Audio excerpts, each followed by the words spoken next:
The following conversation is with Fernando Delgado. Fernando is a dear friend and mentor whom I've known for almost a decade now. He and I met while we were both working at Yahoo as product managers, he being in a much more senior role than I was at the time. And we've just kept up communications. This is the first time that we've decided to actually hit the record button and just kind of talk through Fernando's product management career and his stint as an entrepreneur and where he's headed now. I'm so excited to share this conversation because I feel like there are so many bits of experiences and wisdom that Fernando shares here that can be useful to folks who are going through different stages of their life and career. So please enjoy. All right, today I am sitting down with Fernando Delgado. Fernando, how are you doing today? I'm doing really well, James. How are you? Good. This is the first time we've actually made it so formal. We've had so many conversations over the years, and this is the first time we actually are hitting the record button. So I'm excited, but also a little bit of what's the word? There's also a little bit of trepidation. Like I'm not sure where the Oh, conversation is going to go, but that's usually for the best. yeah, thank you so much for having me. And I do look forward to sharing some stories that you may not have heard before, even in our previous chats. So, Okay, well, that's that's a good preview of things to come. So maybe the best way to start this whole thing is just for folks to understand who is Fernando Delgado. well, I I'm going to answer that question in a weird way because I play different roles. I've lived in a number of places. I enjoy different things in life, and I've been affiliated with a number of entities. So, um, my current roles: I'm a father, I'm a husband, I'm a caregiver, and an entrepreneur. I've also spent probably the better part of the last decade and a half being a product manager. I've had the pleasure of working at places like Google, YouTube, and Yahoo. I've also had a chance to live in a number of pretty cool places like Michigan, Zurich, Madrid, um, Florida, California. And as of most recently, we live outside of the Denver and Boulder area in Colorado. Um, I love playing guitar. I love taking the dogs out for hikes and walks. Um, love finding the time to read a good book and having experiences like this with, connecting with friends is also something I thoroughly enjoy. Right. And I'll add one thing. You've been really into healthier living and fitness in recent years, right? Because That's from the moment that I met you until now, I feel like there's been a very profound physical transformation. Maybe it's not just physical, it's mental as well. But yeah, maybe talk to me a little bit about that too. Yeah, you're spot on. I think it's a little bit of everything. Um, I think I learned a few years ago that it was very helpful to invest in myself as a sort of mind body sort of feeling kind of being. And I encountered a number of practices that I began incorporating into my life that have helped me feel generally better and also achieve certain goals that I set for myself. And so to address your point about fitness and lifestyle, I like to think that I was always into sports growing up and being active in many capacities. But I like the competitive aspect of it for sure. I don't think I had good form or training or discipline about really conditioning and form, and I didn't really understand the behind the scenes, the behind the curtains, like how to actually get your body to react in certain ways until relatively recently in life.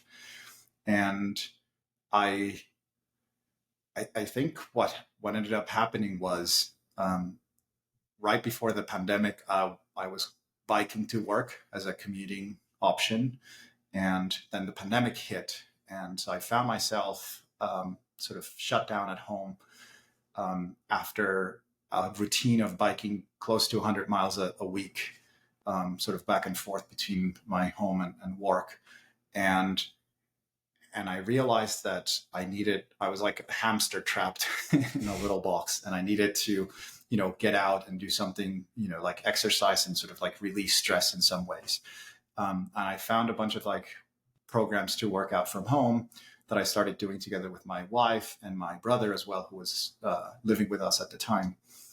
And I started seeing results that I had never seen before. And I attribute that to sort of like consistency, variety, and also help from other people like my wife and my brother, who, we were supporting each other at all times and helping each other make sure that we were having the right form and the right motivation. And I started noticing a number of changes. And I could start connecting the dots. And I think I couldn't connect them before because it's not so direct of a connection. It's not that you go and work out and like the next day you see the results. It's the type of thing that requires long-term discipline. And I began to appreciate that as I got results. As this was happening, and I'm sure we'll get to talk a little bit about this as well later on, but my parents have been aging and their health has deteriorated in the last few years, especially my father's.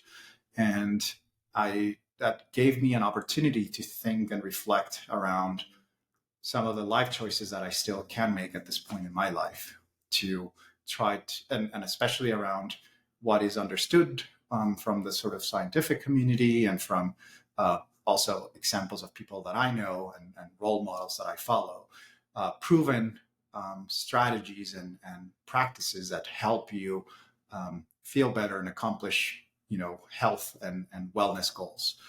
And I realized that, being still in my late 30s, I probably am still at a point where I could incorporate a lot of these practices into my daily routine so that I can extend my quality of life as long as the factors that are under my control can. Right. So it sounds like it's, at the risk of generalizing, it's a factor of sort of what's going on in terms of the pandemic and wanting to fill some sort of void in terms of exercise and being active, and also just looking at folks around you, loved ones, and just kind of realizing, okay, I need to take better care of myself, and kind of going back to what you said about self-care being very, very important and important to invest in, right? That's right. And I think one really important point to emphasize is, if you came to me 3 to 4 years ago and you said, "Hey, Fernando, in your daily routine or perhaps weekly routine, you're going to have to find time to incorporate the following practices: meditation, therapy, reading good books, working out, eating healthy, working on your personal connections and your social connections, reflecting." I think I would have said, "You're out of your mind." Like, I cannot do all of those things. Intermittent fasting, sleeping 7 to 8 hours a day consistently, right? A lot of those things are I have found to be really helpful for me to feel well and to feel like I can be the best version of myself. Now, I incorporated each of these different practices one by one, slowly. And I don't think I followed a particular order. It just, I would probably encounter the idea coming from somebody, or some talking to somebody, watching somebody on a podcast, reading a book, and then I would start thinking about it and see how I could incorporate it into my routine. And then I would try it out, and then I would wait until it fully stuck before I would try out anything new and anything else. Because I think trying to change too many things at once is a recipe for too much frustration, and then it's harder for it to actually become a routine. Yeah, yeah. I think it's what's that common wisdom? It's just that you have to do things very incrementally, right? You have to try one habit at a time. Maybe this is a James Clear atomic habits concept, but I think it's popularized by a lot of folks, right? It's like you have to get good at doing something repeatedly, for even something starting small. And then once it becomes a part of your routine, then you can start to take on one thing after another. I think most often people struggle when they try to do too much at a time. Like, I don't know, couch to 5K, or they, not literally, but you know what I mean, right? It's just Yeah, trying to take on a little bit too much, and being a little bit too greedy, or being too anxious about results. that's right. Yeah. So I also want to talk a bit more about your backstory, because you, in some ways, you embody the American dream, right? You were not originally from the US, and you found yourself having a career in life, as you said, now in Colorado. But take me back to how that all began for you, and how, yeah, just where you're from. Is it Venezuela? Is that where? That's right. Yes, Okay. I was born and raised in Caracas, Venezuela, the capital. I lived there until I was about 18 years old. And growing up, it was a pretty common norm for people around me. Like most people I saw around me had a very particular sort of like path in life, at least until like getting married and forming a family type of thing. And so you'd go to school and then you'd go to college, but likely live with your parents. And then after that, you'd graduate from college and get a job, start forming a family. But probably you would move out of your parents' house the moment you could kind of afford to it, a few years after graduating from college, and perhaps when you were about to start a family. And most people like typically moved like not very far from the neighborhood where they grew up. Um, so I I think I became really obsessed with the idea of moving to the United States for college when I first encountered MIT as an institution. And I don't recall exactly how I became familiarized with it. But this is kind of like mid to late 90s. So it's like the early days of the web. And I think MIT back then, their website put a lot of really fascinating content. And I just became enamored with it. And so the dream of coming to the US for college was seeded back in the early teen years. Fast forward to when I was a high school sorry, I was a senior in high school, and I decided to apply to around 5 or 6 universities, including MIT. And I got turned down by all of them. So I had no options to come to the United States as an international student at first. I stayed at home and started attending college there.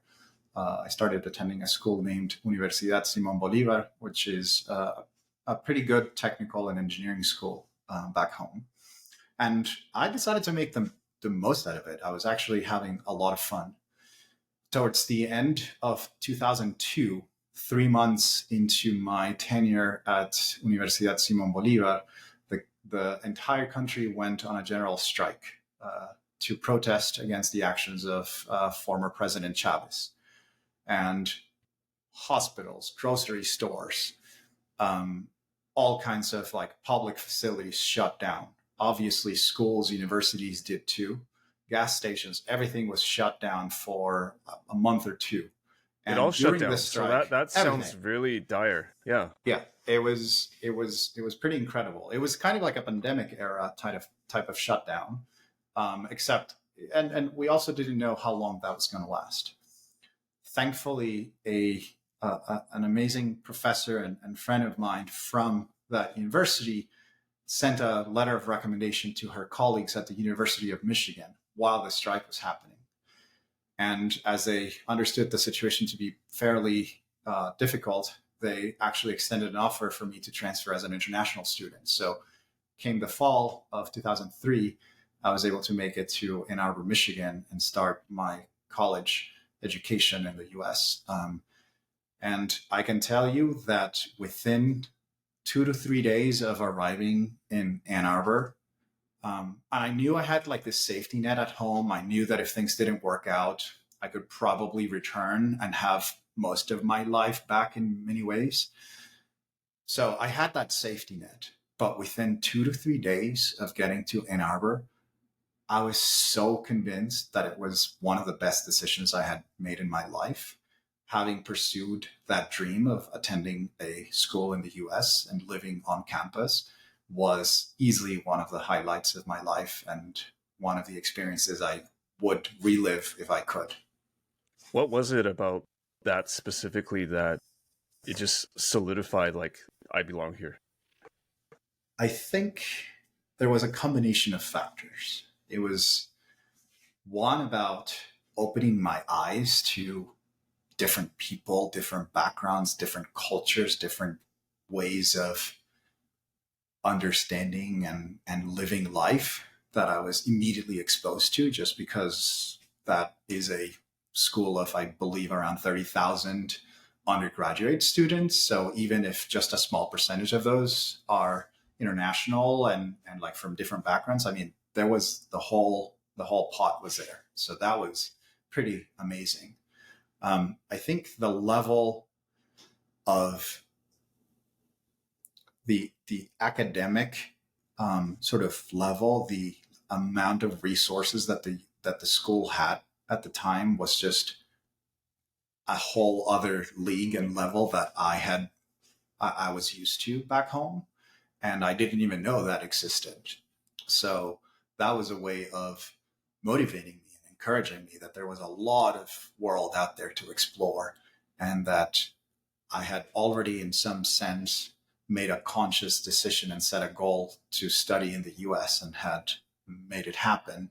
And so the college experience was this transformational part of my life in trying to decide what I wanted to do for the rest of it and how did I want to set up my career. Um, and I don't know how much we've talked about this in the past, but my first love, absolute true passion, was mathematics. I discovered that I was reasonably good at a young age and found comfort and solace in the fact that that was something that turned out to be relatively challenging for most people. And for me, I found it a bit more natural and loved the challenge of it. So really between the ages of 12 to around 21 or so, I was beyond convinced that what I wanted to do in life was become a mathematician and to research and teach for the rest of my life. And at no moment during that time frame of between 12 and 21, I think I had any doubt of that statement. Mm-hmm. And then suddenly, towards the end of my final year of college, what happened was I made some observations about the people that I wanted to emulate and follow in the first part of my college career, the graduate students of mathematics, the professors of mathematics, a lot of people I got a chance to hang out with. And the pattern I noticed was that outside of professional accomplishments, the impact on society and family structures that I wanted to seek for myself were not common amongst those graduate students and math professors. In particular, I wanted to spend my time on a career in which I could give back to society and to the world in small and big ways, if possible. And I also wanted to have, what I think you described earlier is like sort of like that family of like the husband and the kids and the home and like and people like generally loving each other and making that a really functioning um, structure or nucleus of a family. And I didn't see a lot of that around me. So I don't know if my sample data was biased or whether there was something happening around that time in Michigan. But I realized if I wanted to be really fulfilled long term, I could not just do math because that was a very intrinsic activity and experience for me that was very fulfilling for me, but very little to the people around me. Mm. And so I ultimately chose towards the end of that college experience to register a second major in computer science at the very last possible moment, because I figured that technology and computer science, in a way, could fulfill a lot of the intellectual stimulation that kept me fascinated with mathematics, but also at the same time have a more practical impact on the lives of, what has been now billions of people, I think. Hmm. So this is interesting. I want to dig into this a little bit. Being so all in on mathematics and then realizing that it's maybe not the life trajectory that you want. I guess what I'm trying to connect is then you must have figured out that computer science had better role models for you to follow a path in, right? So how did you like, because you know what I mean? It's like, because what you're saying suggests that, okay, well, maybe this Yeah. career doesn't quite do it, then this other career provides the answer. Was it truly like that kind of side by side analysis, or is it more like grass is greener on the other side? Let's do something else. Like, I want to know exactly what's going through your mind when you were 21 years old. Yeah. I wish I could tell you that, yeah, all of this was super planned out and understood and articulated back when I was 21, but that's not the case. What I think, the way that I would explain it, or what I think actually happened in practice, was the moment I realized math was not sufficient for me to accomplish my long-term goals and feel truly fulfilled. I didn't have, I think there was only like one practical viable option if you wanted to explore career opportunities outside of math. Because if you had a math degree only, I think at the time we were told you could only be either a math professor or like one or two other things, and there weren't many jobs available for that. And so my thought process was, okay, clearly your college major has a lot of impact and determines a lot of your job prospects. And so, is there a way for me to become a more maybe skilled or preferable candidate to some companies if I focus my final year of studies into something else that opens up opportunities? And the only thing that I thought I could pull off in a single year that was sort of exciting and interesting to me, and and was like and was at least an option that I knew about, that it was only computer science. Right. So I What can went I to what that can to I their department. salvage that doesn't completely like It was like a destroy what last I've been resort trying to do? option. Sure. Exactly. Yeah. I even remember going into the computer science department to validate that what I was attempting to do would even be possible or feasible, because I ultimately wanted to graduate with the computer science degree, but I had only gotten all the credits for the math degree. And so what I wanted to check with the CS department was, if I structure my final year in the following manner, will this allow me to get a degree? And I remember the advisor at the time saying, yes, but we highly recommend that you don't do it that way, that you rather stay a little bit longer, because you're taking too many courses that are going to, require a lot of time and commitment. And typically people spread them out a little bit longer. So we don't recommend it. And I said, are you okay? So that's just a recommendation, but you're not going to block me. and this is, I mean, this was part like financial reasons, like it's Sure. just this couldn't go on forever, but also a little bit of for sure my ego and stubbornness saying, oh, this person doesn't think this is possible, let me prove them, let's prove them wrong. Mm-hmm. So that's where that came out to be. It wasn't it wasn't like I had already established and found role models in computer science. Although I have to say, I sort of looked up to Bill Gates growing up a lot. Sure. And by the time I was at the end of college, I think Larry and Sergey, founders of Google, I was already somewhat familiar with them and was also looking up to them. But clearly, these were not people I was hanging out with, or Yeah. I could not tell whether they were happy or whether they were enjoying their career. But certainly, some, that's kind of like at least the people in the environment that I was kind of like aspiring to go and sort of be a part of their mission. Right. So you get your 2 degrees, and what happens next? Like, how do you start your quote unquote career? Yeah. So um, one thing I forgot to mention: the summer before that final year of college, I was lucky enough to get an internship at Microsoft as a program manager.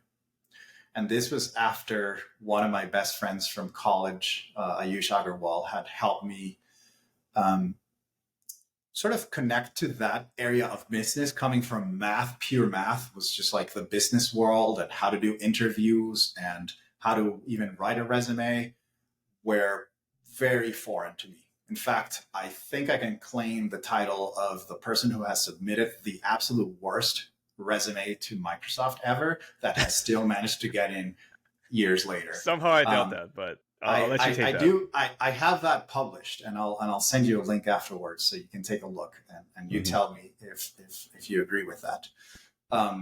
So anyway, I interned at Microsoft summer of 2006 as a program manager, and that definitely validated that at least the kind of environment in tech that I was getting myself into would be something that I could do for a while.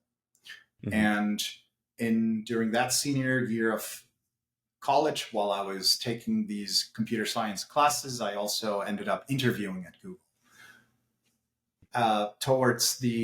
Upon my graduation, I was actually fortunate enough to be able to pick between being an associate product manager at Google or a software engineer also at Google.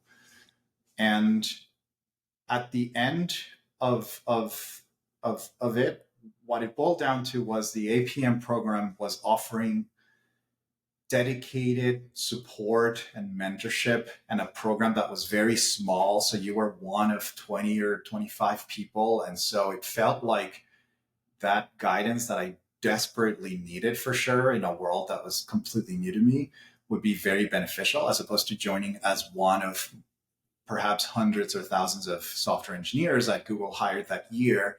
And, if you did not already have some sort of structure or mentors guiding you, then it could be difficult joining what was then already a relatively medium or large company. I think it was around 10,000 employees. Yeah. At this point, it might be good to clarify for listeners who may not be completely in the loop.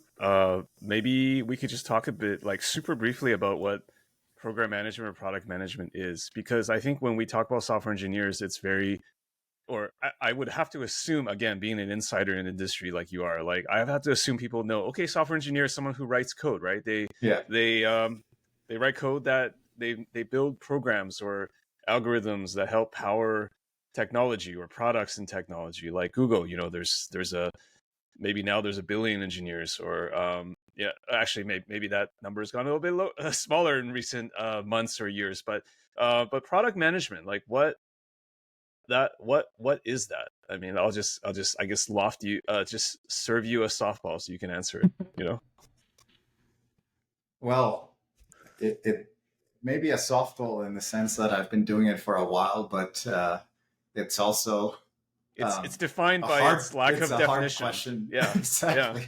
Yeah. Well, let me start by saying when I first became product manager, I think there were single digit number of websites that had any information about what product management was. Like that's how little information I think there was about 16 or 17 years ago. And like programs to help people interview and just like form your career and how to understand it did not exist. But the way I think about product management, or the way I was pitched what this role was, and it turned out to be, quite true, is that you get to work very, very closely with that software engineering team who's writing the code. So a lot of the background that you've been building up over time on the technical chops is extremely beneficial and useful for that element of your work.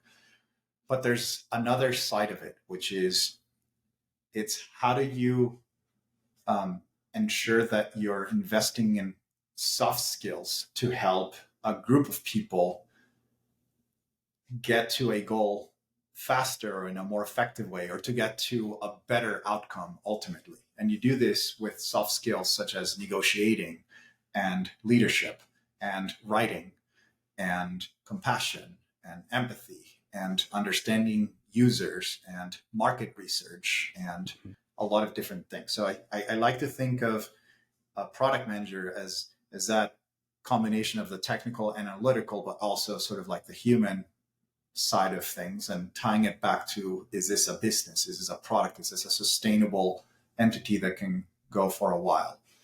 And that attracted me quite a bit to the role, because I did not see myself necessarily being fulfilled if I was a software engineer alone. And especially in the first few years, you're an individual contributor. And I think it's hard to understand the impact that you're achieving with a team and the leverage that you get by cooperating and collaborating with other folks, especially those who are functional experts at what they do. And and if you understand enough about the craft and you help orchestrate all of that, then I think you end up ultimately with a better product. So one analogy that I like to use is that of a conductor in an orchestra. So oftentimes, so there's all the musicians who are actually playing the instruments and generating the sound. And without them, there's nothing, right? And in fact, you can remove the conductor, and if the group is reasonably well aligned, they can probably still produce great music and great sounds. But the conductor is there and has a good understanding of the functional elements and the functional roles that each individual plays, and how do you get the most out of them and help bring together the best ultimate product function feature that you want to come up with.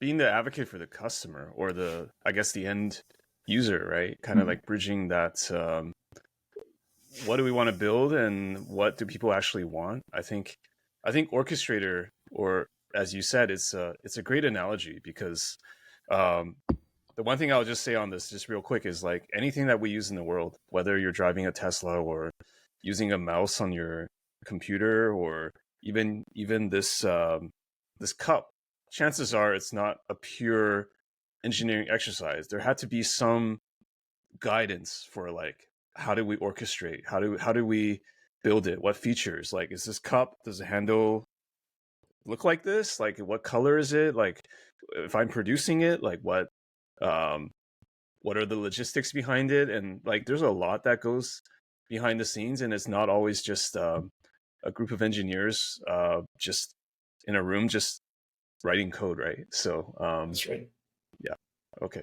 So you're in this product management program, associate product manager program, and what happens? Like, because you end up having quite a long and solid career at Google, right? Yeah, and my career at Google actually has two stages or two phases. One that started back in 2007 as I graduated from college and joined as an associate product manager. And then I left Google in 2012 and then returned in 2018. So about 6 years later. And then I was there until a few weeks ago. So I ended up spending over a decade of my career at Google in different capacities. Like I said, starting as an associate product manager, and definitely fascinating contrasting experiences at the two places, especially because I think a very natural or a very typical pitfall that I fall into is, you know this entity, you go away for a few years, you come back and you think it's roughly the same, right? or that you know some of the ropes. And indeed, once I returned, it was very helpful to have had experienced the Google culture before, but the organization that I returned to had matured and evolved in ways that surprised me even 4 or 5 years after returning. And that's because the magnitude and the size of the company is such today that it's like thousands and thousands of little islands and worlds of information and knowledge and goals and experiences that people are having, many of which you don't even have the time to know about because of just the sheer amount of information and people involved. But yeah, it was quite an opportunity to have a chance to see the same entity go from maybe its teenage years to total adulthood in many ways, and the contrasts that generates. Yeah.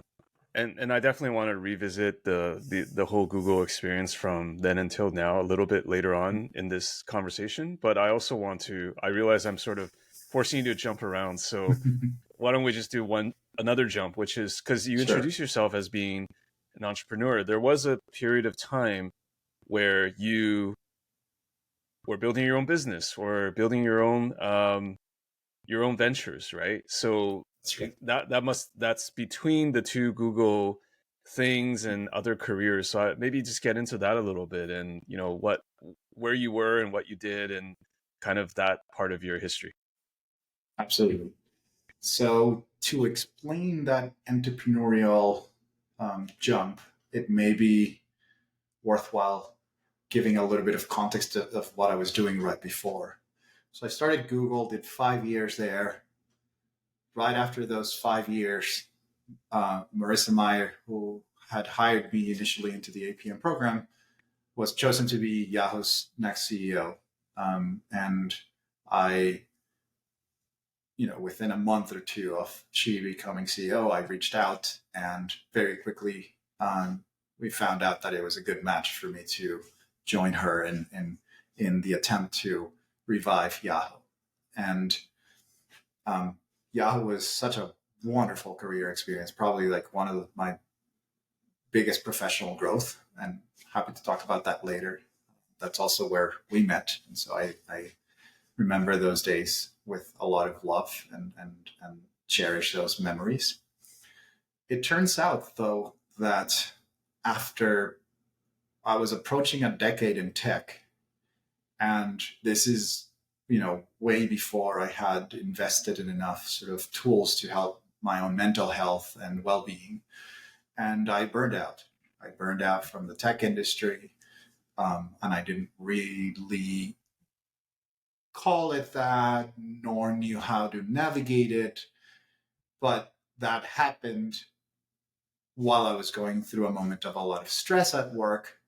And thankfully, I had saved enough money to kind of like quit my job and try out, my luck as an entrepreneur.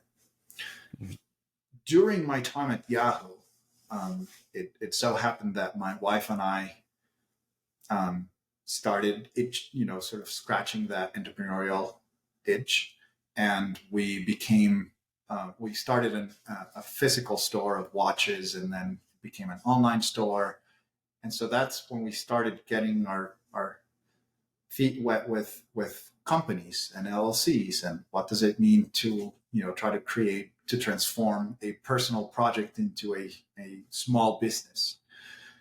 And so as I burned out at Yahoo and decided that I needed something else in my life, I was like, hey, this entrepreneurial thing seems kind of cool. I have been working as a product manager for a while, and that seems to be helpful as a background to, go and start things on your own.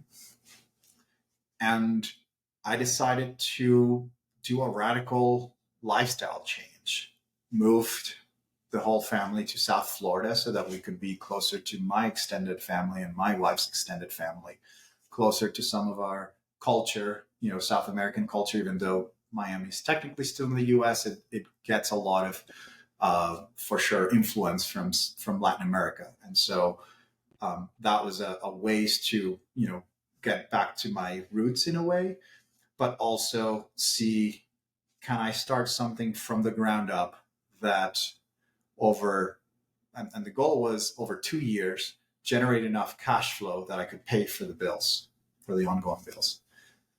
Unfortunately, that didn't happen.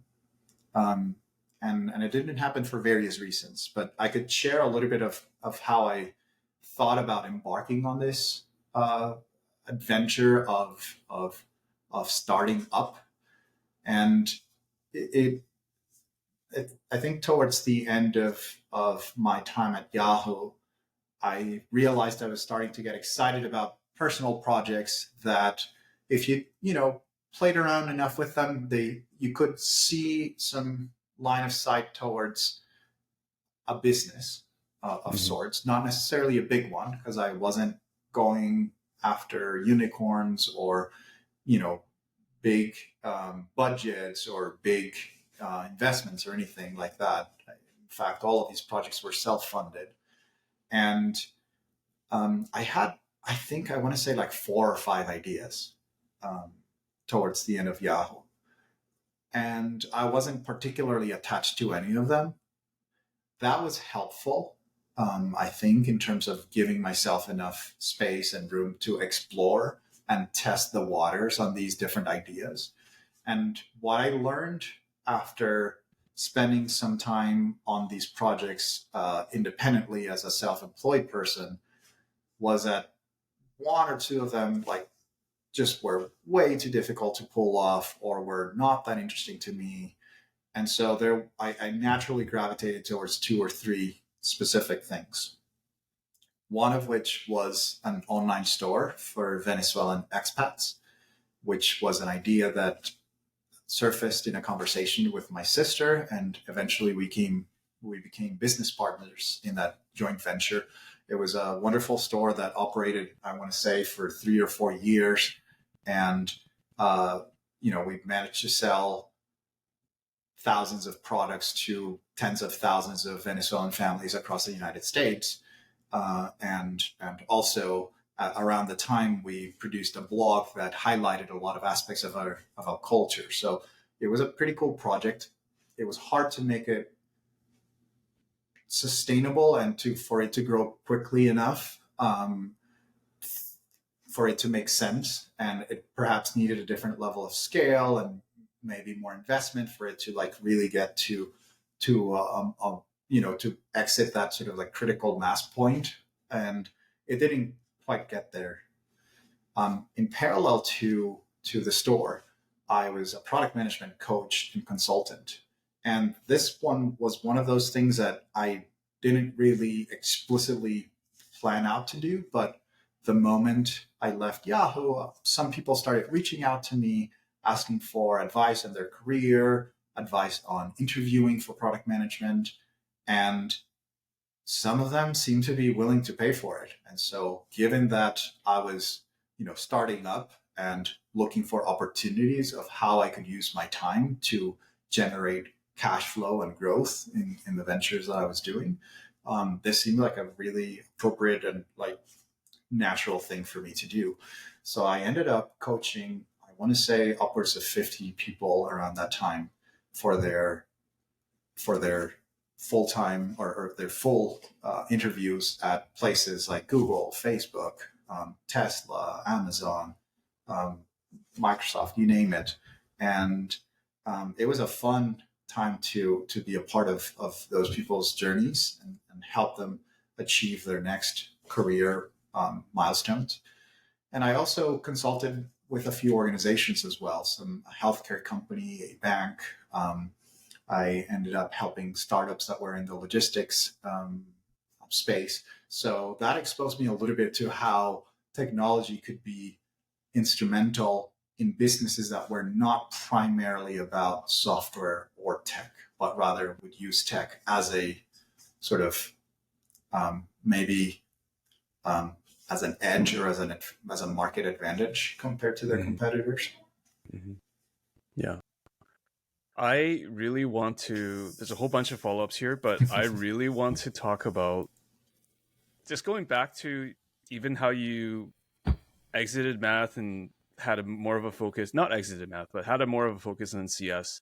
And initially thinking at the time that you wanted to make the quote unquote impact and carve a life for yourself. And yet a decade later, you find yourself burning out of what it is that you originally set out to do. Now, obviously, caveat, right? People change, you have new experiences, people change around you. Of course, it's natural to find new directions in your career and in your life, sometimes literally, as in where you are physically located in the United States. But tell me exactly what happened with the burnout. You prefaced it to say that you have a lot of fond memories of working at Yahoo, but what what was it? Because to me, maybe I'm reading too much into it. Tell me if I am. But what you ended up doing in terms of coaching and moving to Miami and starting a business for Venezuelan audiences, that sounds so. It sounds so, to me at least, like against the grain of what you originally set out to do, almost like a reactionary Yeah. thing. So what exactly was going through your mind at that point, and what exactly was the source of the burnout? Yeah. So that's a very detailed observation. I'm glad you brought it up, especially since it seems so contrasting for me to be grateful for those Yahoo years, but simultaneously acknowledging or accepting that they burned me out and made me sort of like leave behind a big part of my identity in many ways, right? Silicon Valley, being a product manager, being in high tech, and so on. So I think the practical elements of it, um, I like to think of Yahoo. I was there for 3 years, and the first 2 years were like magical. It's like it was like the time when a lot of people realized that Yahoo was the underdog, and we needed to work together to pull it off. And that sense of trying to prove the world wrong and to take a company that had been so iconic in the late 90s and such a critical part of the internet experience for so many people, and trying to return it back to its greatness was a very fun endeavor. The kinds of people that we hired in those 2 years, or that we convinced to stay, who were already there, and to sort of incentivize to bring back the culture of building great tech products that would be successful at the time. That was really exceptional. What happened towards the third year that I was there, it's like I said, I think it was a combination of my role and responsibilities growing faster than I was perhaps ready for, like things pushing my comfort zone at a rate that was pretty challenging, together with the lack of tools to process that burnout. I don't think I spoke to very many people of how I stopped enjoying work and was dreading work towards that final few months, and especially when things got very, very stressful. And I think there was a point at which, in these weeks where you're going through a lot of stress, and I almost forgot this. I had an episode of, I want to say it was about 2 or 3 weeks long, in which it was nearly impossible for me to not be thinking about work 24/7, literally. Oh, there was no Like off there was switch. It something just stuck. stressful about work that would Okay. be constantly buzzing in my mind at every single hour of the day. That meant that I could, I would I would come back home from work, and I would have conversations with my wife or try to play with my kids, and I could not concentrate at all on what they were doing or saying. because work was just constant. And then at night I would sleep, and every single one of my dreams was a nightmare about the next day, of what could go wrong the next day at work, would go wrong in my dream. Like I would wake up in this like very exalted state and then just go back to work and like cycle and repeat. And like this lasted for like 2 to 3 weeks. And I mean, this is 2015 or so. So I'm like early 30s. And a realization I had at the moment was like, this cannot be healthy for me. Like this is not sustainable. And I just didn't also know what to do with that information, because I didn't have a therapist at the time. I didn't meditate at the time. I didn't reflect as much at the time. I didn't read all the books that I've read since then. And so what ended up happening was I have this big problem of stress, and it's making me feel really, really bad about myself. And I realize it's not possible. And then once I started even toying with the idea of quitting, in my mind, that I felt like a big weight was, released off my alleviated. shoulders. Sure. Exactly. And so that was sort of a validating kind of feeling of, yeah, I'm not where I should be. So the decision to leave was much easier once I made that realization. And I think I spent another few months at the company after that, because there were projects that I wanted to get to the end, and I wanted to have a proper handoff of my responsibilities at the time. And so I still took my time to properly wrap things up. But it was clear that that was not where I wanted to be. And my other consideration at the time was, at Yahoo, I was lucky enough to only have 3 people who had been sort of like my managers or above me in any sort of formal capacity. That was Adam Cahan, Jeff Bonfort, and Marissa as CEO. And I had a wonderful relationship with all of them professionally, and looked up to every one of them. There was very little I could critique about any of their styles. I learned so much from every single one of them. And I came to that conclusion of, I have a dream job. I have like dream bosses. I'm still not happy. Like I'm frustrated and I'm stressed and I don't know how to deal with any of this. So escaping it seemed like an option, and one that I ultimately took. Mm-hmm. This is so relatable to me, and I guess a part of it is also because I was part of Yahoo at that time. What you described at the beginning of 2012, that's when I joined as well. Although I joined in China, we did intersect, and that's how we met in Sunnyvale or in California. It's just the classic. It's hard to look back on it now if you weren't in Yahoo at that time, and just realize how big of a turnaround. And almost saying turnaround is even like underselling it.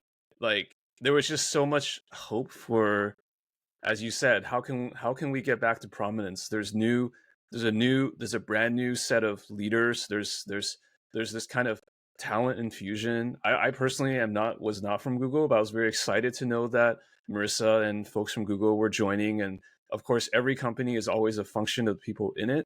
It's an organism. So even though I didn't know them as well as you did, knowing of the names that you mentioned, like Adam, yourself, Marissa, and kind of just absorbing that atmosphere at the time, there was just this incredible optimism. It was hard not to drink the juice or whatever it was. Like just being in there, and just, if you believe that the people in the companies make the company successful, it seemed at the time there was a very high probability of success. There was just a lot of things that were set up structurally for the success. And the other thing I want to say is that's very relatable is that it's interesting when you look at yourself and you feel like this is the worst place or the best place for me at that moment. And it doesn't really take away from the fact that other people may be feeling the same, but we just don't know. Like, it's possible that your managers or Marissa or Adam or whomever had just as tough time as you did, but Oh they yeah, just didn't externalize it. And you feeling burned out or stressed is not some sort of indication that they're bad managers or they're bad leaders. In a lot of ways, as I'm learning now, the the higher you go up, like the more you're just absorbing and the more you need to seek therapy or de-stress and find ways to compartmentalize exactly. sometimes what you're going through. And it's just quote unquote growth. And but it doesn't, I'm not saying this to trivialize what anyone's going through. I'm just saying that as one gets older, the easier it is to kind of understand intellectually what's going on. And it's just that we may not have all the tools at any given point in time in our lives to process it. And that's just normal, I guess. Yeah, and I think in my case, there was undoubtedly an element of,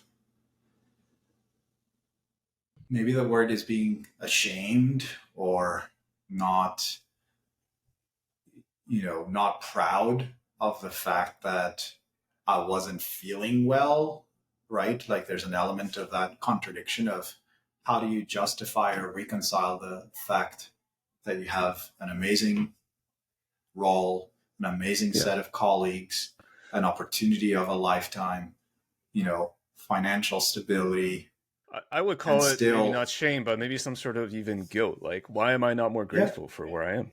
absolutely, absolutely.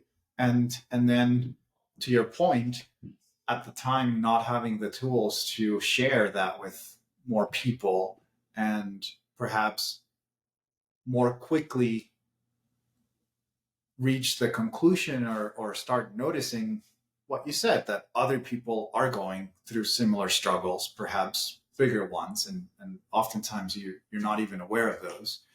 Two, that there are tools and practices and things that you can do and ways to invest your time to have a better control, appreciation for these things, a better understanding for how these things work, and to feel better. And yeah, I just didn't have them at the time. So um, I think the product of my choice, or the choices that I made, are the product of the tools I had available at the time Mm-hmm. and the options that I thought I had for myself. Mm-hmm.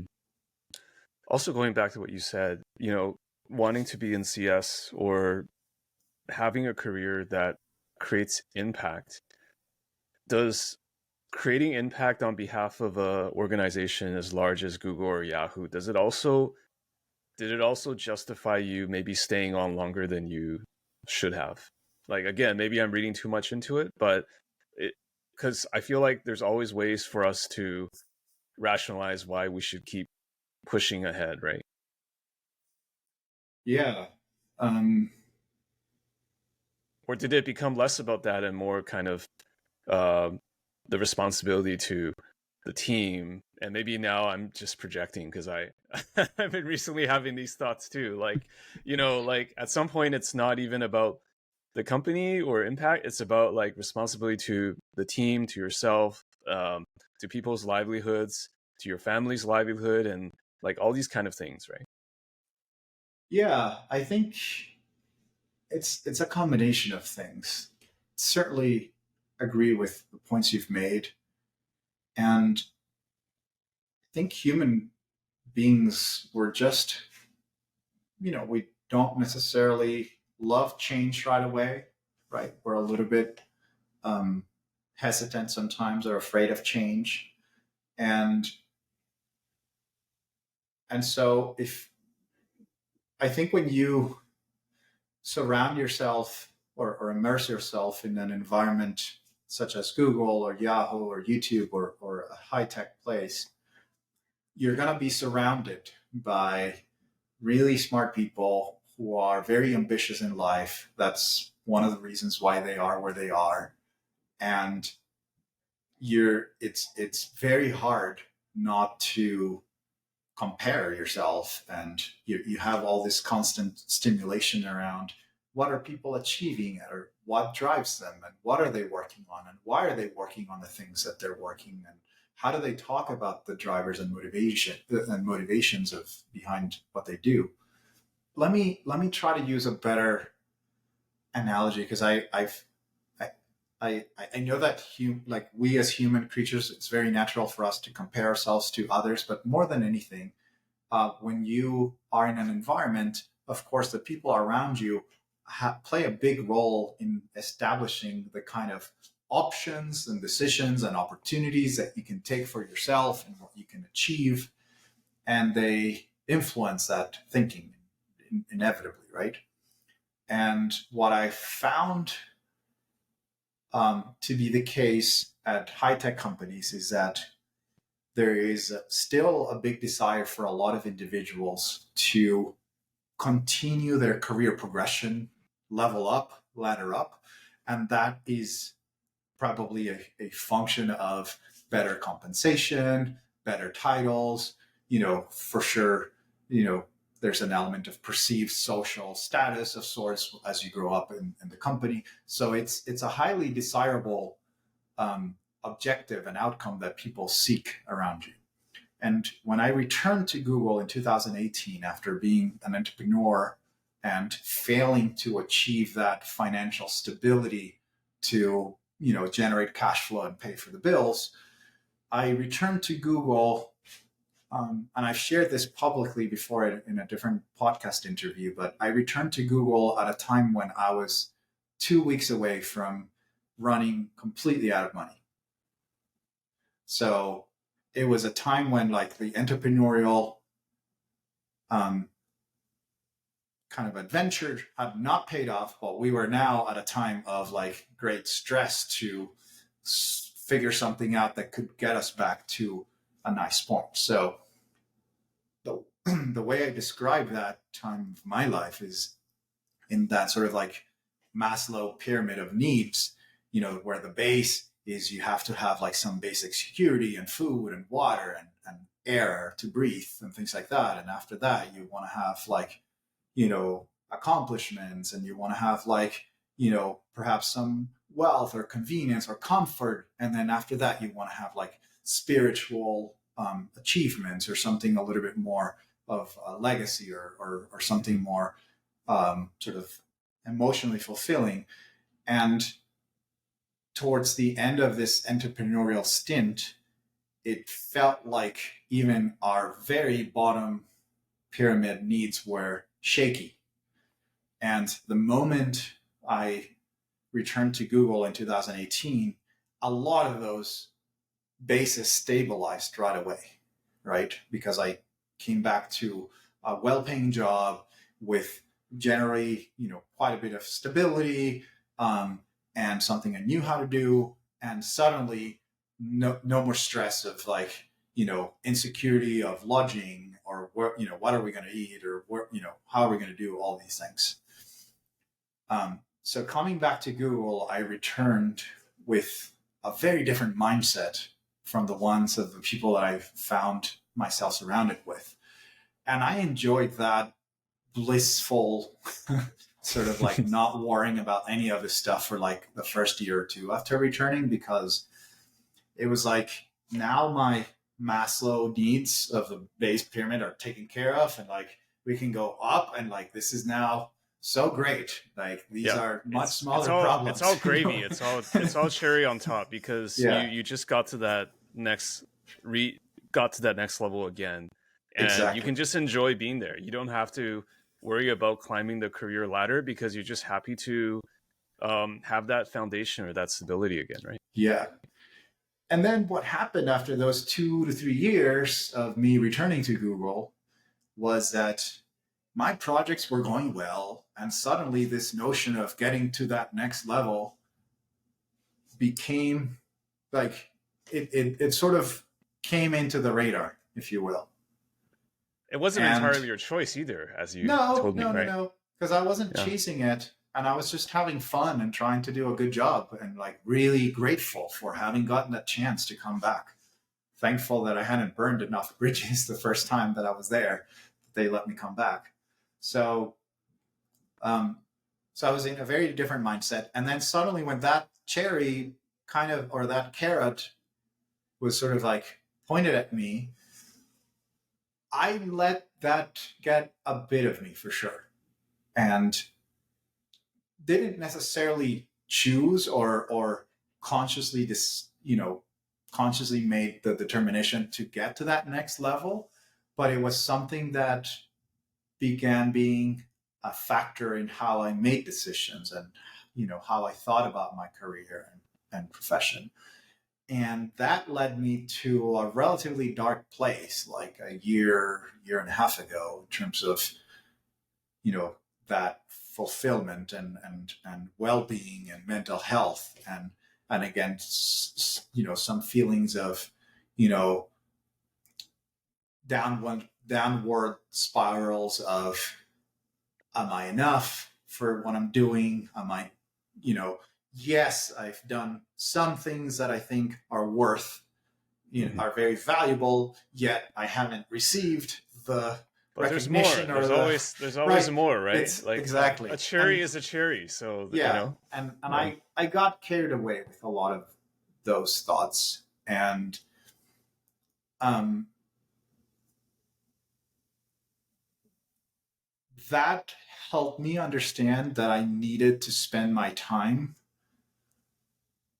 or I wanted I needed to be more, even more intentional about what is the ultimate purpose of what I'm spending 8 to 10 hours of my day on. And I I found that I needed a change in what I was doing day to day. And that happened, like I said, about a year and a half ago. And when this happened, the tech industry was starting to go, tumble a little bit. It was the time when Google did its first big, massive hiring freeze in a while, middle of last year of 2022. And as I realized that I needed a new opportunity to reinvigorate myself and to feel more aligned with my values and my purpose in life, I wanted to find a project more aligned with that. And I started chasing around, and YouTube sort of popped around the corner in a very sort of unexpected way and in a really accelerated manner. I was connected to Jonathan Katzman, who at the time was leading the YouTube education team. And we found out that we had a number of common connections actually from the Yahoo days. He and I did not work together there. We didn't overlap, but we missed each other by a month or two, I think. Hmm. And so we had a lot of folks in common. And that was a great match. When I understood and realized that um, someone like him, had founded a university before coming to YouTube, and was incredibly passionate and knowledgeable and driven to make education, um, really high quality education, accessible to as many people in a cost effective way as Hmm. possible. I was blown away and realized that this purpose of um, something I could be good at, something the world needed, something I could be paid to do. All of these things started kind of, coming Right. together, and I decided to join the YouTube education team, the YouTube learning team, about a year and a half ago, and Hmm. was the PM lead for courses up until a few weeks ago. Right. So you were gravitated or you were attracted by the quote unquote mission, right? Like Yes. that this leader represented that you could become a part of. And it felt like there was something there that was substantial again, that you could dedicate the 8 to 10 hours a day of your life your working life too. Exactly. Okay. Yes. Okay. Now, maybe it's good to fill folks in. Um, what what is it like? What was it culturally like at YouTube? Because I understand YouTube is a part of Google or a part of Alphabet, but it is part of the same larger organization. But at the same time, every team or uh, every group is unique, right? So how do you, I guess the question is kind of twofold. So what's the YouTube culture like, and how does it contrast to the cultures that you were exposed to before? Yeah. Um, Remember back when a few moments ago we were talking about returning to Google a few years later and assuming that I knew the ropes, but then maybe Yeah, hitting it's the some same, walls but it's and not the cultural same. shocks. Yeah, Exactly. sure. There was definitely a good mix of that early on. And so, a bit of context about YouTube, I think. So, 2/3 of the people in the world don't know that YouTube belongs to Google or is part of Alphabet. So, it's actually That's why they kept it a separate brand. Yes. exactly. So, it's been there's a lot of history behind like why that's the case, and I believe the acquisition was back in 2006, way before any like most people knew what YouTube was, and I think some people knew what Google was then. But the acquisition happened then. It was a large acquisition even by those days, those standards. I think it was a billion or billion and a half or something along those lines. But Google chose very consciously to keep YouTube running as its own separate brand, its own campuses and offices, with some of like the Google processes and tools, and obviously all the backend infrastructure to help scale it up. And eventually, of course, Google helped provide the advertising solutions for YouTube so that it could also scale the revenue part of things. YouTube. So today, YouTube has a lot of the Google DNA because of how long it's been a part of that, of partners of that and bigger entity of Alphabet.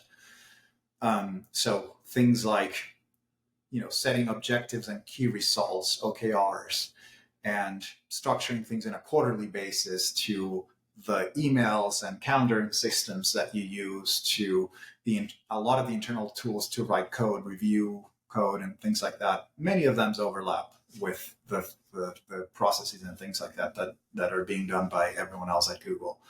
But what I found to be particularly unique at YouTube is the pace of work, because the kind of product that gets shipped at YouTube is very different in nature than that of the rest of Google properties. And I came to appreciate that more profoundly once I was on the inside.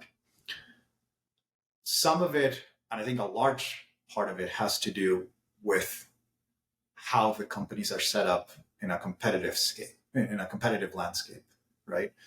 So the majority of Google products that you know and love, Maps and Search and Gmail, Android, Chrome, they don't have much more than one or two competitors that are really, keeping Google on its toes.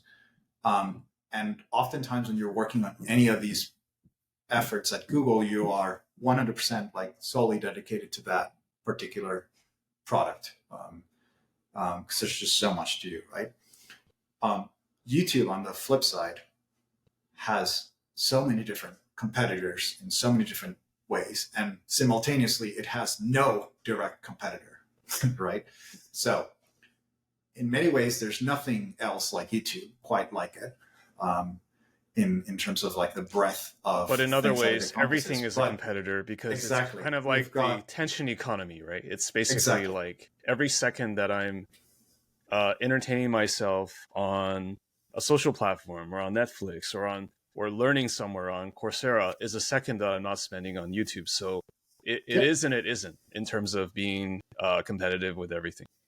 And it's even more, it goes even further than that, because you do have actually a lot of competitors in practice when you are part of a YouTube team, because let's say you're part of the podcasts team at YouTube, then you're competing against all the other podcasting platforms. But then if you work in music, then that's a whole other set of competitors. If you work in sort of like live TV, if you work on sort of like channel memberships, you have, other external competitors too. So every single one of these like when I was working on YouTube courses, there's a myriad of third-party platforms that offer courses out there as well. So just even in my domain, there's a number of players there.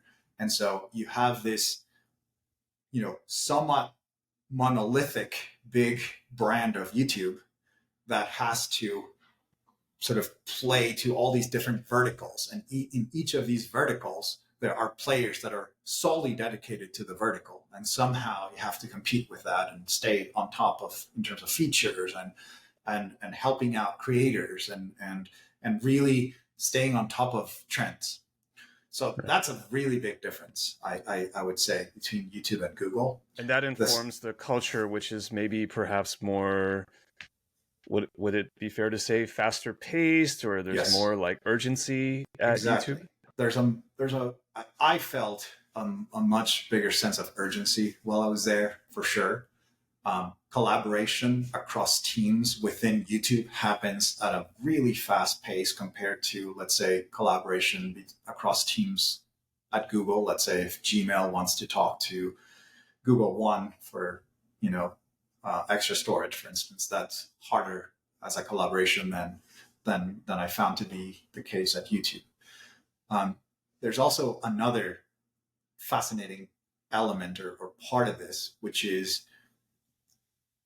YouTube depends obviously on its creators in a really big manner, right? So there's this third stakeholder. So it's YouTube, it's the audience, but there's also the creators who are a really big, important stakeholder for the organization.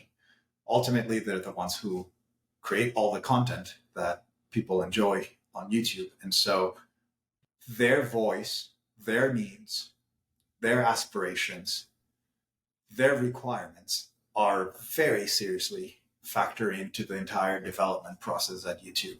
I think I was very positively impressed and blown away by the strategic partner managers that I had a chance to interact with at YouTube.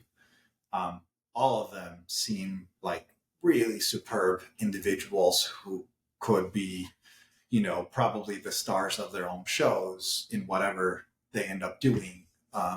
And they choose to be that connecting reed between YouTube and the creator ecosystem.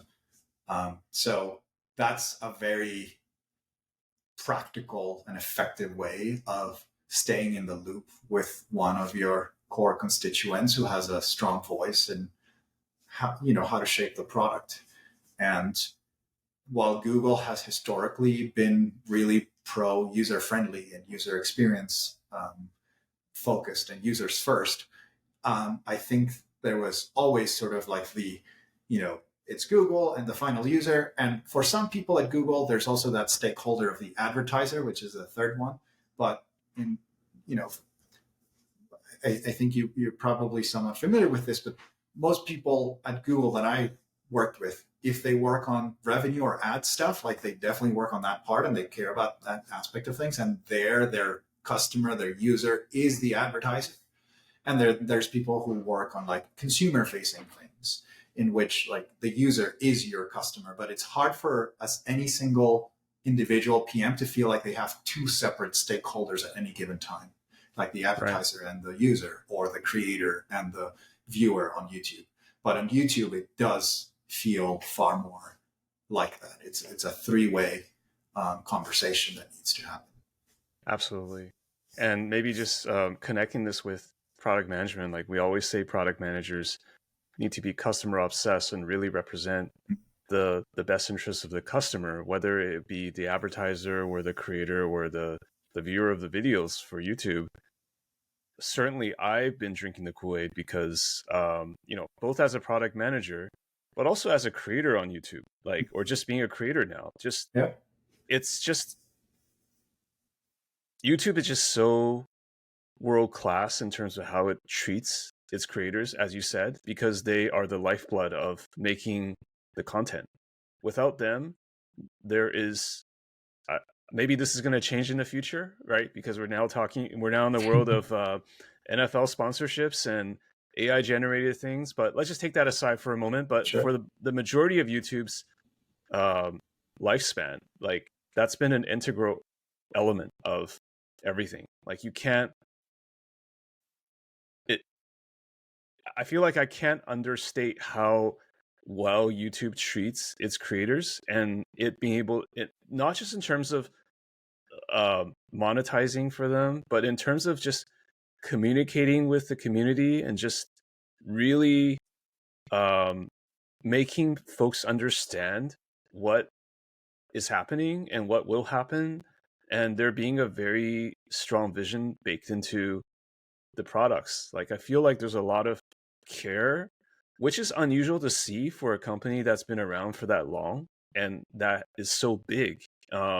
It's really unusual, and I feel like, and I'm biased here, but I feel like people don't give YouTube the shout out it deserves sometimes because it's just become this perceived utility in the world that just works, but it's people don't understand the level of effort it takes to just keep those lights on and to keep it not going to crap, you know? Right. Well, it warms my heart to hear that you have had such a positive experience.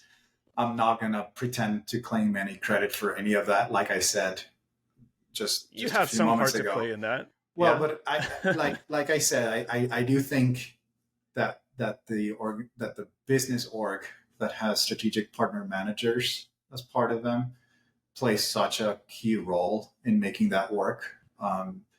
And it was wonderful to have a sort of first row seat to watch that unfold in this past year.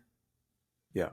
But having said that, I will say, which is going to the next question here, there's a very definitive difference between like what's going on a macro scale, what's going on the outside versus what is going on the inside. Similar Yeah. to how, you know, Yahoo may be a very engaging workplace or very inspiring work, but maybe you were burned out. I mean, talk to me now about how you made that decision, a difficult decision to leave YouTube, because I Yeah. mean everybody's going through a different set of circumstances at all times. Yeah. I think at the beginning of the interview, we talked a little bit about my aging parents. So let's go back to that so I can explain the context. We moved to Colorado a few months into the pandemic as we were looking for an ideal place to move and betting on the sort of long term trend that I could probably work from home or remotely in a much easier way than had been even feasible prior to the pandemic. As we moved to Colorado, we built a home, which is where we currently live, and made it a point to think about my parents as potentially coming here and moving in with us at some point. And that was planned that way back in 2020. And when we first moved to Colorado, it turns out that they were doing reasonably well and they were happy back in Miami, which is where they were living at the time. And it didn't seem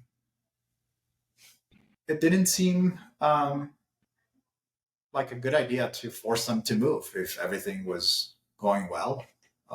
But our home here was always built and meant to be ready for them to come here when the time came.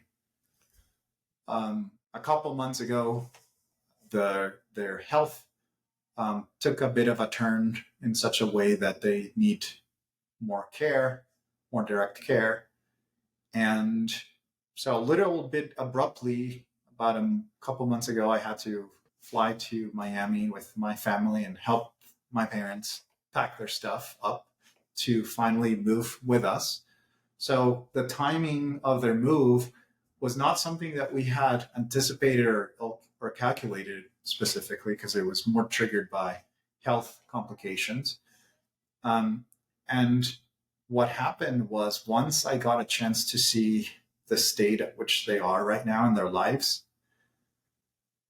and the care that I wish to provide them with, that was just incompatible to me with having a demanding sort of like 8 to 10 hour a day job that, takes a lot of energy and focus away, while simultaneously, I'm married, I have 2 kids, 2 dogs, younger brother who lives with us as well.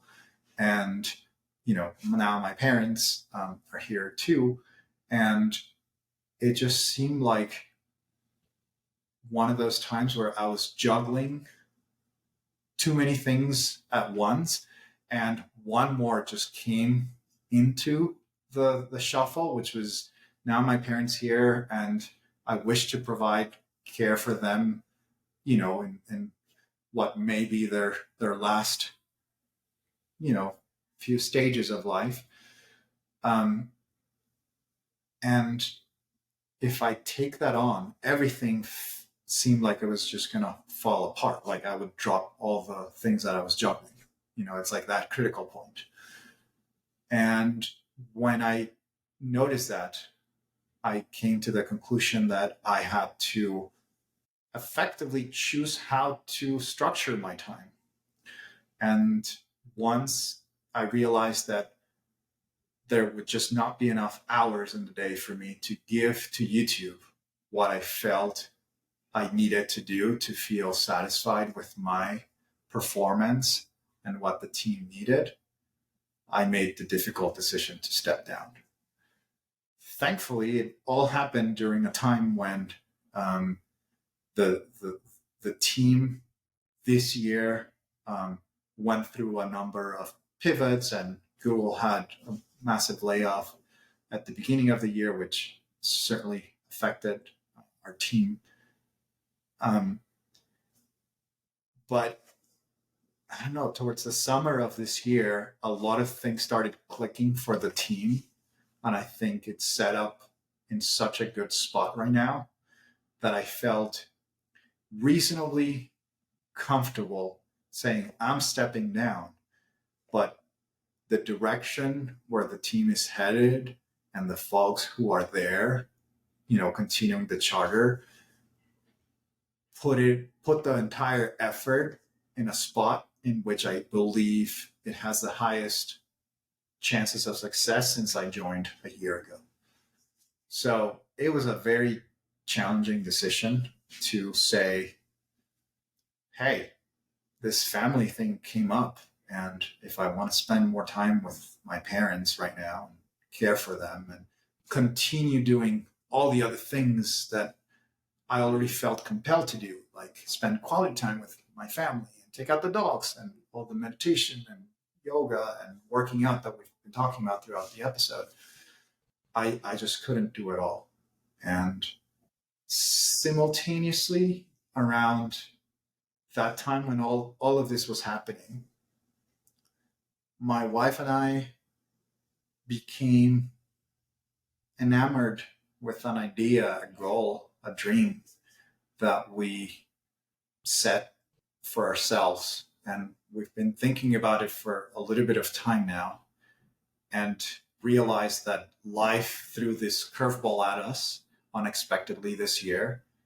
And we weren't necessarily ready to make big shifts or transitions, or weren't necessarily thinking of that transformation this year, but we embraced this change with my parents and are trying to utilize that as fuel to reinvent who we are and how we want to live our life in the next decade or two. And while my decision to leave YouTube was somewhat abrupt and perhaps unexpected compared to where I was just a few months ago, I feel a sense of optimism. I feel a sense of, I feel excited about the future. I realized, as reflecting lately, that there are a number of things that I still want to do with my time. Some things that are going to take maybe weeks, months, maybe years to accomplish. And I've been really fortunate and lucky to have, lived exceptional experiences in the first, 30 plus years of my life, that it has now become a time of setting new goals, new horizons for us. And that's what we're excited about doing next. Now, I realize I've kind of teased a little bit about what the future is, and we are at that stage where ideas are still getting fully shaped as we discuss them, and so I wish I could tell you more, but at the moment, what I can say is tech has been a really wonderful sort of part of my journey, and I realize that I can now use some of those tools and frameworks and have aspirations to embark on adventures and journeys that I haven't explored much in the past, that are very new. And so that sense of this new, about to start opening a new chapter in my life, in the middle of, my personal situation with my parents and having had to step down from a dream job.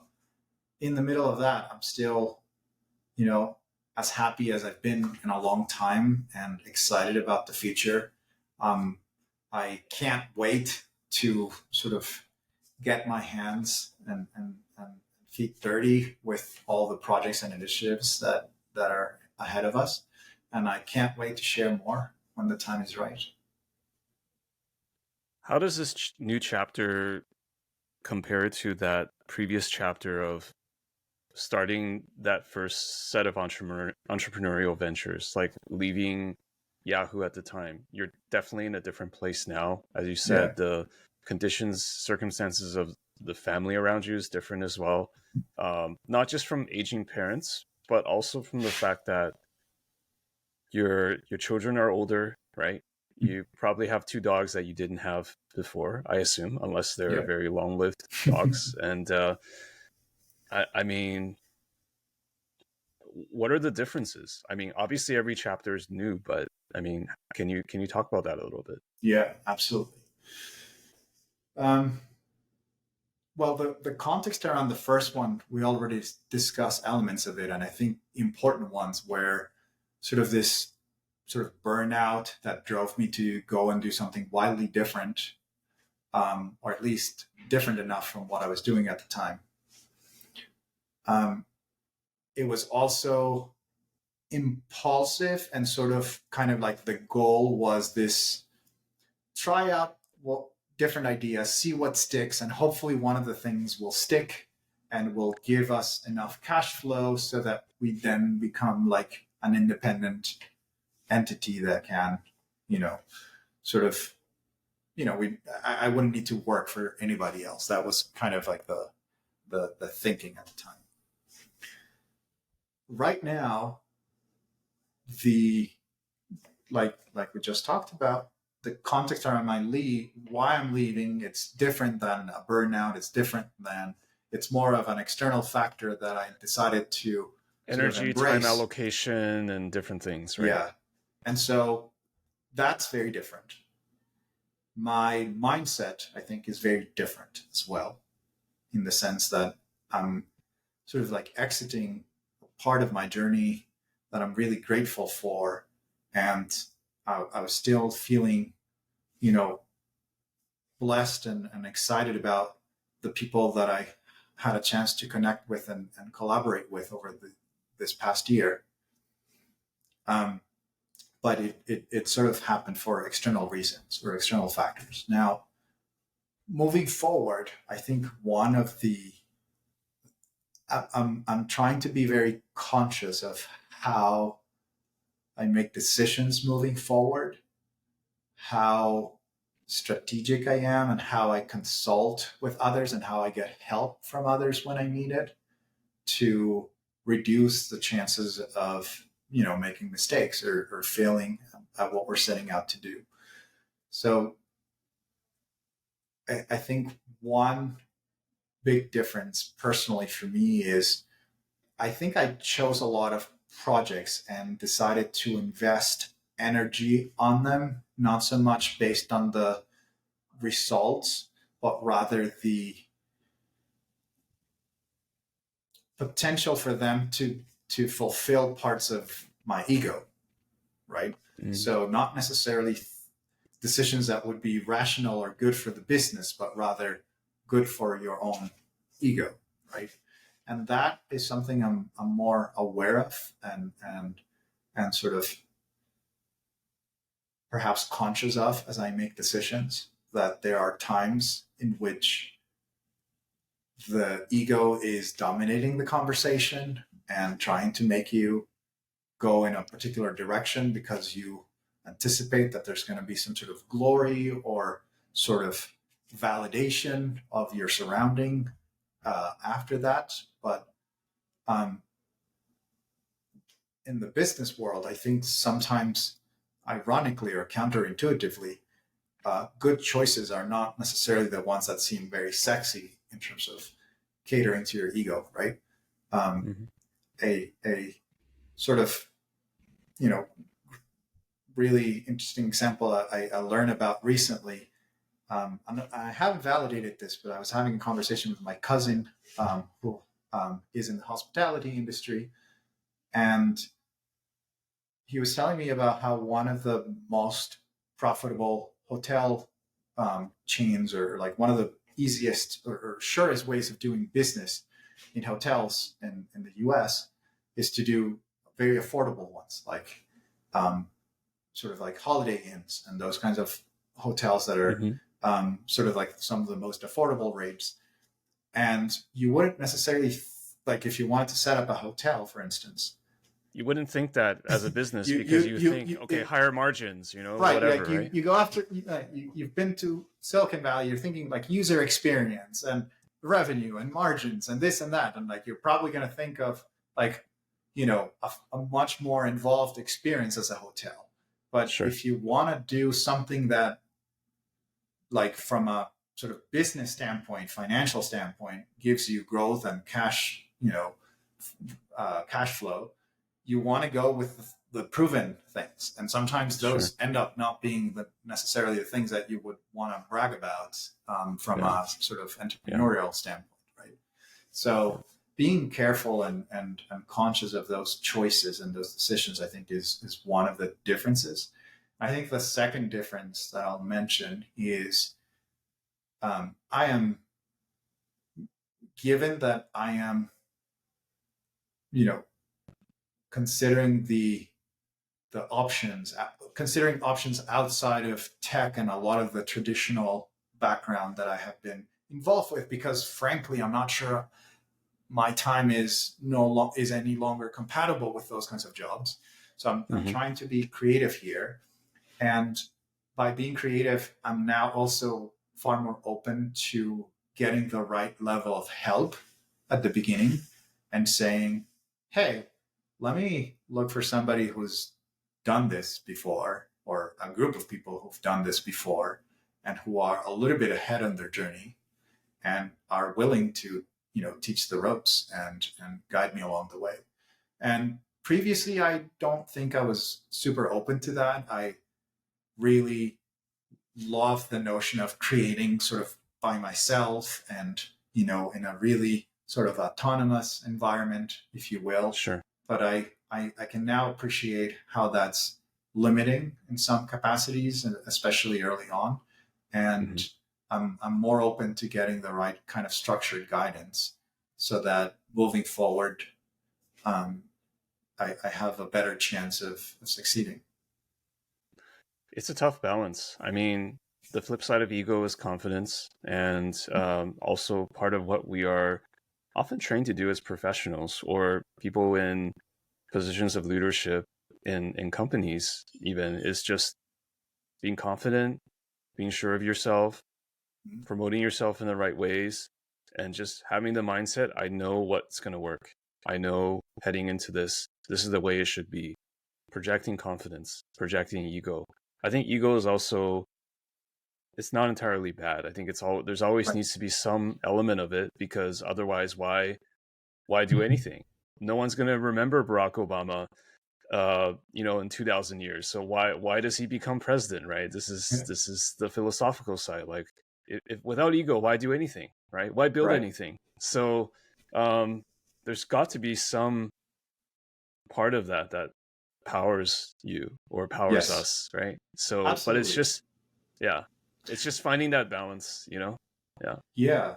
And I think just the way that we are biologically wired, there's no escaping that uh, altogether. What I think is most productive or effective is, at least when you recognize that ego is playing a role, then you have more control over how much are you going to make the decision because of that, or how much are you going to make the decision based on other factors. The concept of exploring ego is fascinating in that, again, you can't escape it altogether, but it's useful when you have a grasp on it, right? So knowing if you're intentionally making a decision because you assume that there's going to be some validation or feeling once you achieve the milestone, and I'm sure this has happened to you as well, but you set yourself a big ambitious goal and then you hit it, and when you hit it, you're kind of expecting, like, that big burst of emotion, of positive, like, validation, that everyone cheering for you, and sometimes that doesn't even come, or Mm-hmm. or nothing comes at all, or perhaps even worse, you feel nothing, or you feel bad even after you've accomplished the goal, because you've realized it's not a finite game, right? Mm-hmm. It continues. And so what if you're able to attribute and find joy in the journey as opposed to just the final reward, um, I think that helps you make more informed decisions or better strategic decisions.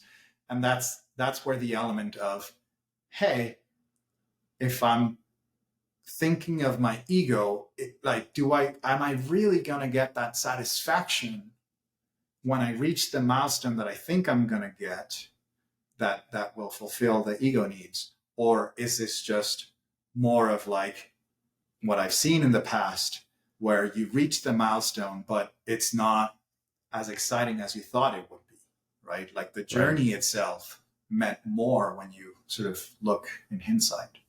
Mm-hmm. Yeah, or sometimes you do feel some exhilaration at reaching a milestone that you've set for yourself, but it's sometimes surprising how short-lived that is. Exactly. I've had these accomplishments where I don't know, maybe it only lasted 5 minutes, and I'm just like, what, is something wrong here? Yeah. Like I thought I worked all my way, it's a balance, because again, it's also like, you you know how people say, like, the process is the point, Mm-hmm. or like the way getting there is the point, right? There's definitely merit in that, but when I look at my life too, there's things that I would just like to achieve.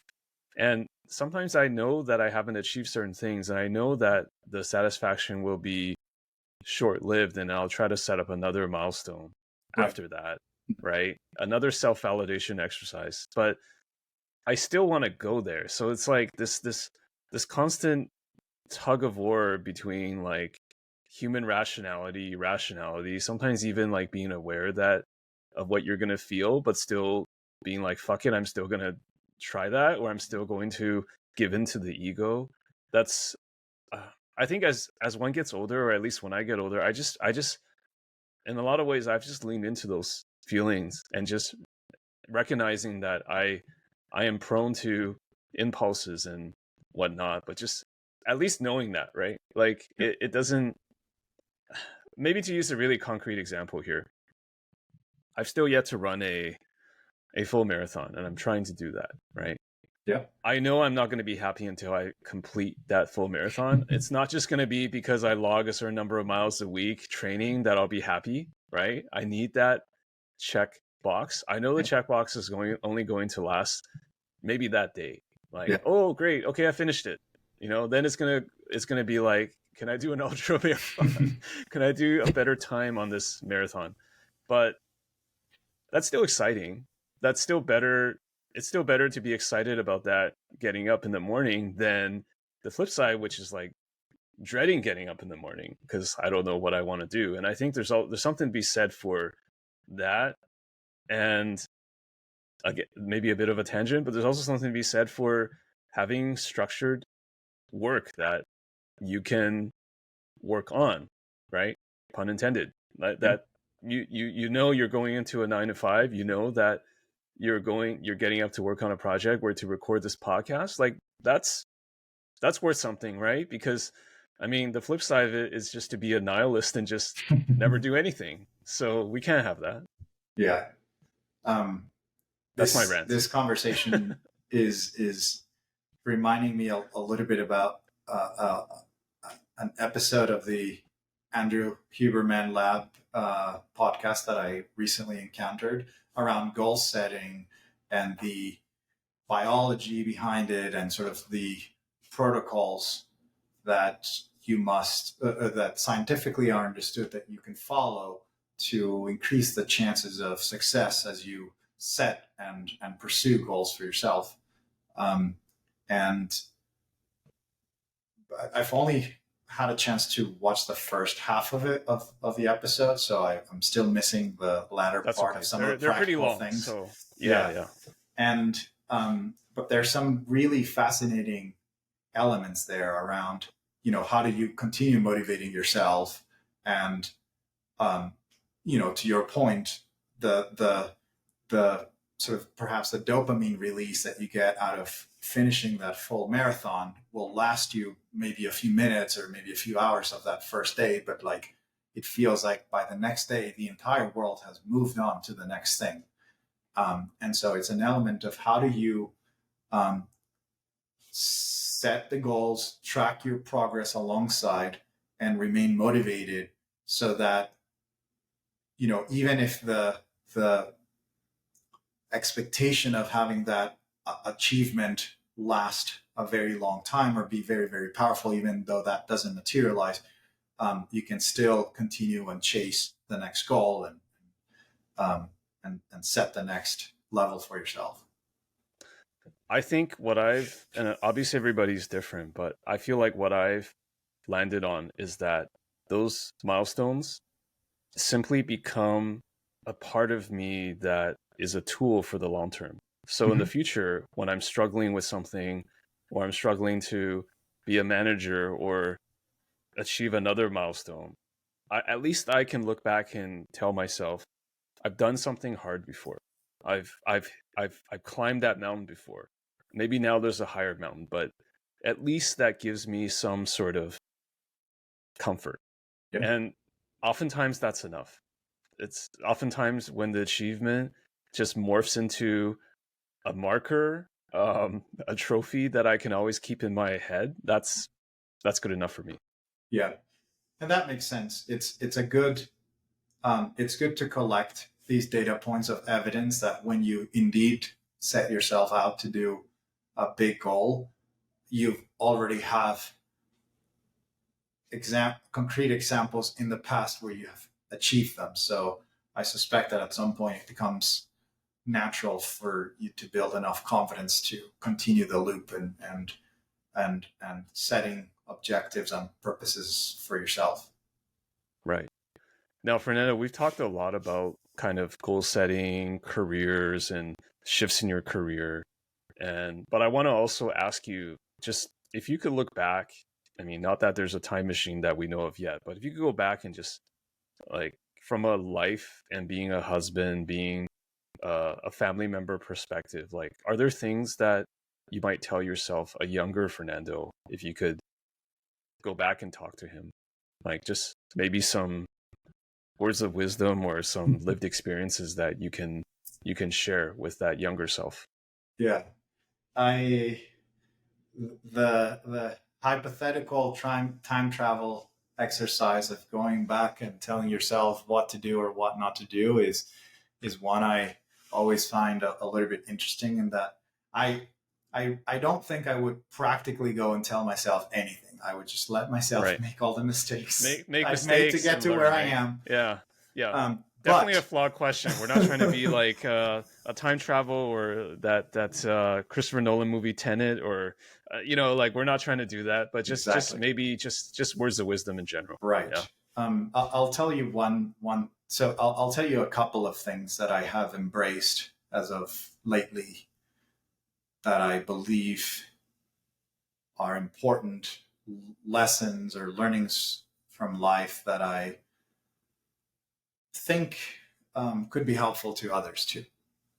One should be very natural after we've had our conversation, which is around figuring out ways to incorporate healthy practices into um, my routine in this case, and slowly adding things like working out, eating more healthy, sleeping well, doing therapy, meditating, um, reading books, reflecting. There's a number of things that, being conscious about how you build connections with the outside. It's ultimately about investing the time and energy to understand more about how your own self works internally, and how it works as you relate with the other beings in the world, and how they may operate and how they may act and what their motivations are, and how to develop that empathy for what's happening around the world.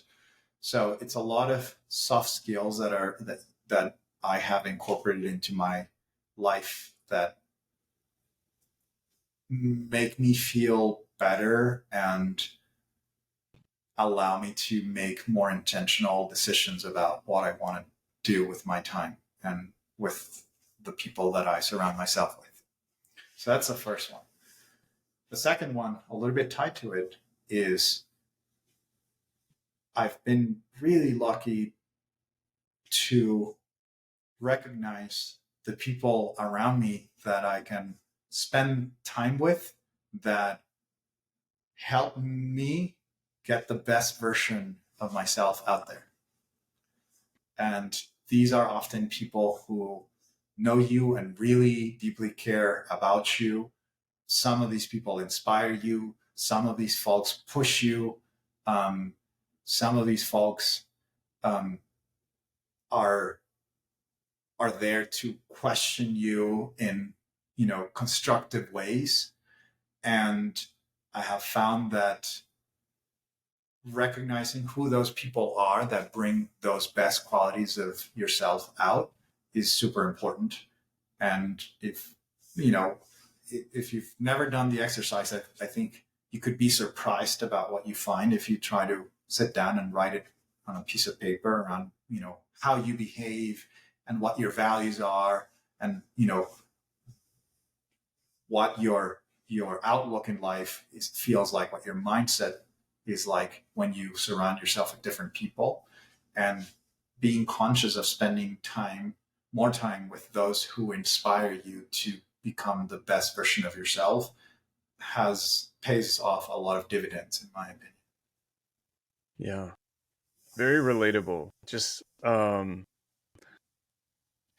it's just the classic like surround yourself with good people, people that push you in the right ways, and trying to minimize, I would add minimize spending time with people who may not do that for you, right? And Right.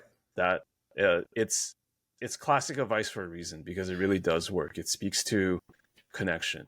Like Yeah. I've certainly felt like in recent months I've gone a little bit away from that, just being too focused maybe on work and too focused on even doing a podcast like this. And I've been finding like just connecting with people more and being more intentional with seeking or reconnecting. Even I guess you and I reconnecting a little bit this year has helped me a lot too. So I'd like to hear that. And in fact, I think that advice of surrounding yourself with the best people you can find is often given in the context of professional settings. And it's very true in that context, true as well, in the sense that, if you are lucky enough to work with really talented people and you, you know, do your best and show up and demonstrate the right attitude, chances are they're going to like working with you as well. And eventually more job opportunities can come up. But I found this general piece of advice of surrounding yourself with people who get the best out of you to be even more true for your personal life, even than professionally.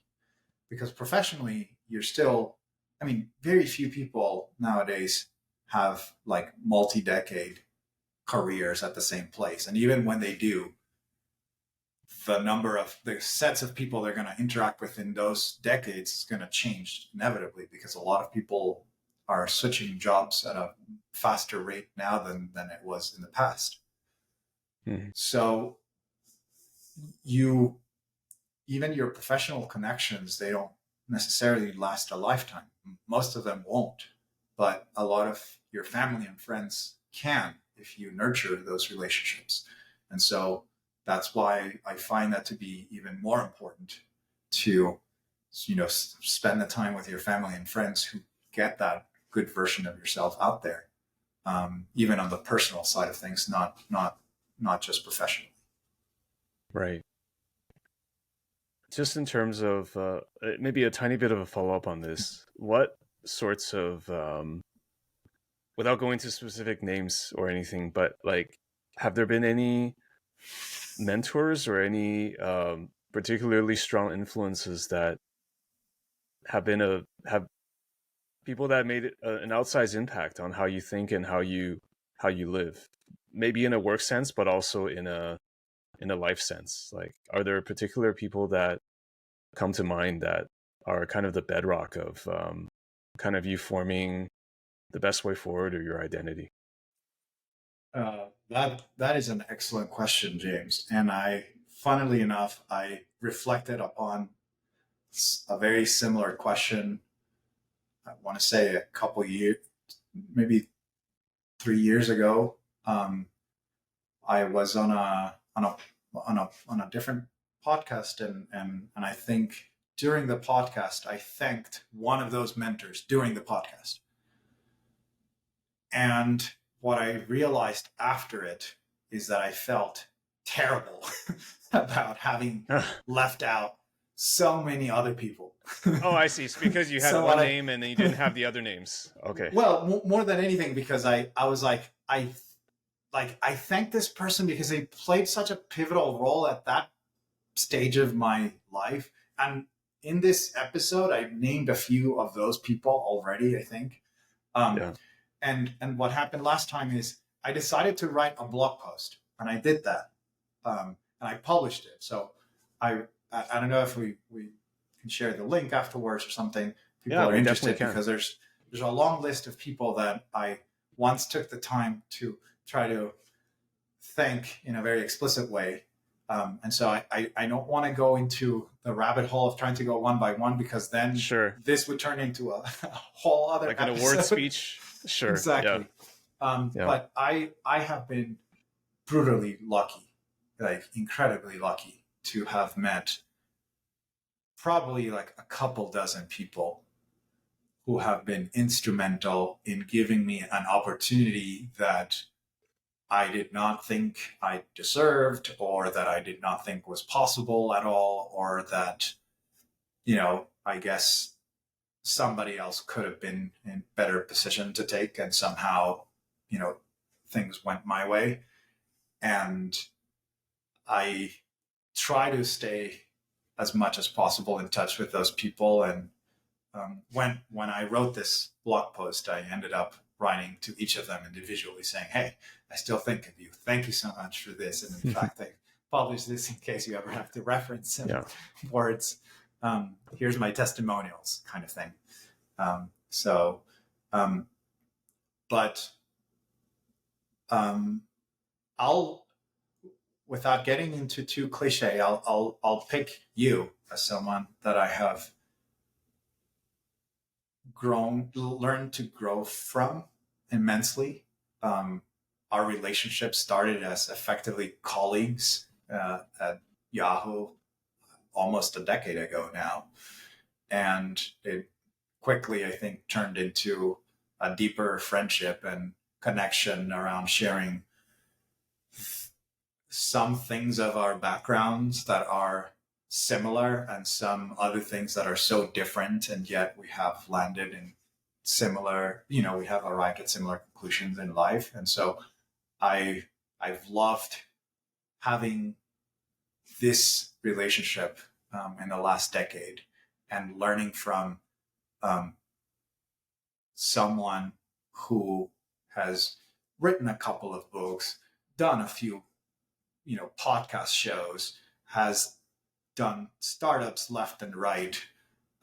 You've also worked at a number of high-tech companies, and your perspective on life, your ability to contrast sort of like the Western world with sort of like the Eastern hemisphere of the planet and how that shifts. And I've always appreciated having you as a friend and mentor along the way. So that's who I'll pick for today. Thank you. I appreciate that. And the feeling is mutual, especially given, I guess, me being in a different place in my career, like that started about a year ago. And I remember even talking to you maybe late last year or early this year, and just going through a lot of stuff, and just it gave me a lot of comfort also to know that I mean, obviously nobody's really that unique. Like, we all go through these challenges, and but it did help a lot to talk to you, and really, I think there was one where we at the risk of oversharing here, it's just I was really struggling at the beginning of this role that I'm in now, and you basically told me, like, look, I mean, maybe you feel like the world's on your shoulders, but like, you have to frame it in you can't be so hard on yourself. Like, if I was not here in this role, it would still keep going. I mean, intellectually, we all know that. And it's just, sometimes putting pressure on yourself is just the flip side of, or the dark side of, feeling responsible. Like, but you just have to understand that maybe this is just a very long way to say, like, all things will pass. Like, going through moments of stress, going through, everything is temporary, suffering is permanent. Now I sound like a Buddhist without trying to be, but put it in the larger context, right? What does it all matter in the end? I think all that really matters in the end is love, being with people you love, spending time with people you love. And that's honestly it. And it's just, we just created all these constructs about, like, what's more important. And it's a lot of the things are not more important. And it was nice to talk to you back then, and just kind of remind myself of that. That really helps. So thank you. Glad to hear that, James. Yeah. On that note, I think this is a good place to conclude our conversation. So, Fernando, thank you so much for being so open today, and it was truly a pleasure to talk with you. Thank you, James. It's been an honor today sharing these words with you and exchanging thoughts. I've watched the podcast already a few of the episodes, and I've loved every single one of your guests, and so it's really humbling to be one of them now. Thank you. Thanks for listening to The Why with James Hsu. To support the show, please leave a rating on your favorite podcasting app, Spotify, Apple Podcasts, or any platform really. It helps spread the word and tell others that you enjoy my work. Same goes for YouTube. If you're watching this on YouTube, please subscribe and leave a comment.